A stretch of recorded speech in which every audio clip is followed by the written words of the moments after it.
I'm here with the CPRE Knowledge Hub for a Policy Matters session with Kristen Amundson from the National Association of State Boards of Education, NASB.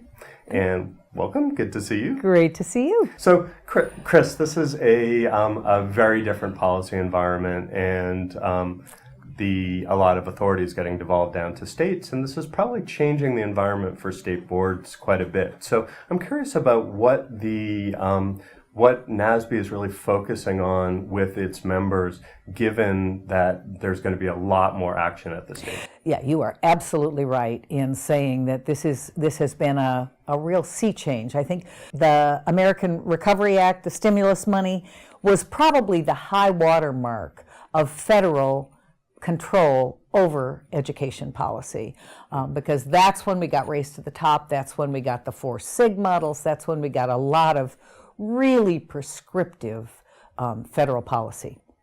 And with the passage of the Every Student Succeeds Act, it has done that and has really begun to send more power and authority back to states. Now, obviously, since we are representatives of the state boards of education, we think that's a good thing, but we're also pretty aware of the fact that there are huge changes that need to take place. State boards of education that kind of thought, well, we just really have to kind of check the boxes, now understand that they've got a great deal of power and authority and have the opportunity to say, in a way they never have had before, what's really important in our state. So I'd say the 2 big pieces of work we're doing now are shared vision, creating a shared vision, working with stakeholders to do that, and then second, making sure that boards are equipped to ask the right questions before the plans go forward, and then once the plans start being implemented. And so how are you helping state boards think about the role of equity in their policymaking? Well, we say that equity and excellence are at the center of everything state boards do. Whether they are defining learning standards, whether they are thinking about the people who will teach children, whether they are trying to create a safe and healthy learning environment, at the center of all of those things is ensuring that every child, each child, has the opportunity for a high-quality education. I was encouraged when the Secretary of Education, who has been I think the source of some concern from some educators, came to address NASB, and one of the things she said is that equity and excellence ought to be at the center of everything we do. And I think that is something that we can find universal agreement on. State boards, I think, are at the fulcrum of one of the key challenges for states, which is how to build capacity to lead a more state-focused education system. So, how do you think about helping state boards to build capacity in their states to deliver on some of the opportunity that's created? What we've been doing is working collaboratively with other organizations, with chief state school officers, with state legislators, with governors, and trying then to pull together teams of people from states to begin to talk about what are their most urgent and pressing problems, and then help them develop plans for how they can build capacity. But I think our most effective work is when we can work collaboratively with other policymaking organizations and then because the plan that the Colorado group comes up with might be very different from the plan that the Kansas group comes up with, even though they're right next door. I know that states are very diverse and there's a lot of good things going on in states, but are there a couple of states that you'd like to point to that are really taking up this challenge in particular and innovative ways?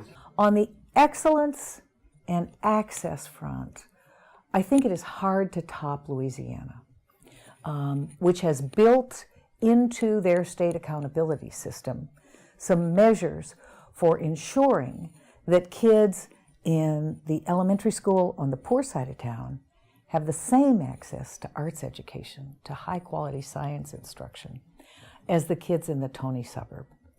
And on the high school level, they're looking at, what do we do about making sure those kids can take AP courses or IB courses. So those are issues that have to be addressed, and Louisiana is facing them square on and talking about it and starting to do something. So those are two places that I think are just doing really interesting work. There are lots of others. Yeah, thank you for that. I'm really engaged and interested in this notion of identifying a vision is not nearly enough, and that building a coalition to support that vision is an understated and huge challenge for leaders. And so I'm curious about what lessons you would give to state board members about how to go about that process. That's really, I was going to say it's a really good question. It is the question.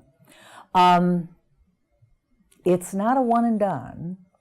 You can't, there's a wonderful document that was published by the Council of Chief State School Officers, and my favorite quote on stakeholder engagement, and they said, there is a lot of difference between engaging a stakeholder and inviting somebody to a meeting.